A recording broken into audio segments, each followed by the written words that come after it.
In 1848, the United States appeared to be moving forward with extraordinary speed. The market revolution was transforming the economy.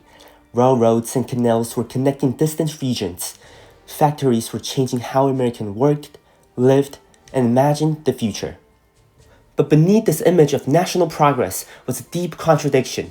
The same country that celebrated liberty and equality still legally excluded half of its population from full citizenship. Women cannot vote. In many states, married women cannot control their own wages, own property independently, sign contracts, or claim legal custody of their children. Under the legal doctrine of converture, a married woman's legal identity was absorbed into that of her husband. In the eyes of law, she was not an independent citizen. She was civilly dead. The roots of the women's rights movement did not emerge in isolation. They grew out of a larger culture of reform. During the early 19th century, a wave of religious revivalism, known as the Second Great Awakening, encouraged many Americans to believe that society could be morally improved. This belief helped fuel reform movements across the country: temperance, prison reform, education reform, and most importantly, abolitionism. In 1840, Elizabeth Cady Stanton and Lucretia Mott traveled to London for the World Anti-Slavery Convention. Both were committed abolitionists. But when they arrived, they were denied full participation because they were women. They were forced to sit apart from the male delegates, blocked from speaking or voting in the proceedings.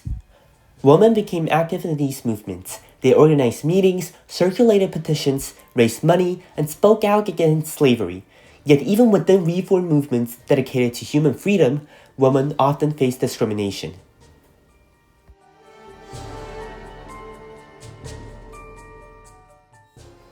Eight years after the London Convention, Staten and Mott helped organize a meeting in Seneca Falls, New York.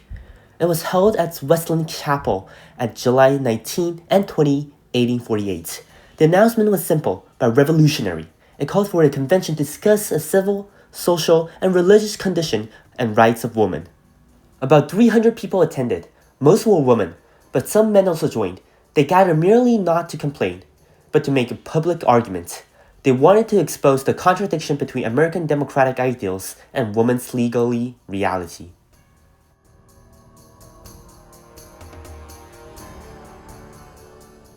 Staten modeled the document directly on the Declaration of Independence. This was not an accident.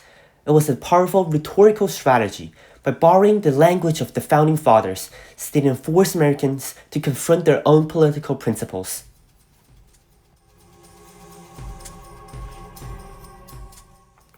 Jefferson had written, "We hold these truths to be self-evident, that all men are created equal." Staten rewrote the line into one of the most radical sentences in American reform history. "We hold these truths to be self-evident, that all men and women are created equal." With two added words, Staten challenged the entire political structure of the United States. She was not asking for charity. She was demanding that the nation apply its own principles consistently.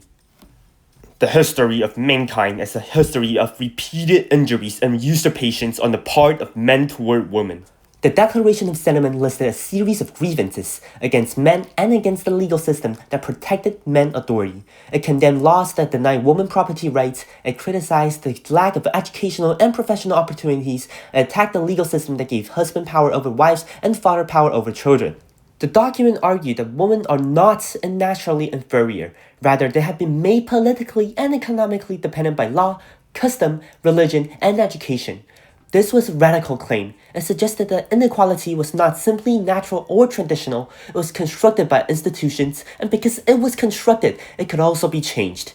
The resolution for women's voting right passed only after Frederick Douglass, the famous abolitionist and formerly enslaved man, rose to defend it. Douglass argued that political rights were essential to freedom. Without the vote, women would remain dependent on lawmakers who did not represent them. In the end, 100 people signed the Declaration of Independence, 68 women and 32 men. Their signature marked one of the first organized public demands for women's rights in American history. The response was immediate and often brutal. Newspapers mocked the convention. Critics claimed that women were abandoning their proper role in the home. Some signers were so embarrassed by the public ridicule that they later withdrew their names. Seneca Falls did not change the law overnight. It did not instantly give women the vote, equal property right, or full citizenship. But it did something equally important. It created a public language of resistance. The convention transformed private frustration into organized political action and turned scattered complaints into a formal declaration. It gave the women's rights movement a philosophical foundation, a list of demands, and a historical starting point. The struggle will continue for decades. Activists like Susan B. Anthony, Sojourner Truth, Lucy Stones, and many others will carry the movement forward through speeches, petitions, lawsuits, protests, and civil disobedience. The 19th Amendment, ratified on August 18, 1920, finally prohibited denying the votes on the basis of sex, but most of the original organizers of Seneca Falls did not live to see that victory. Their work was not immediate triumph, it was the beginning of the long democratic struggle.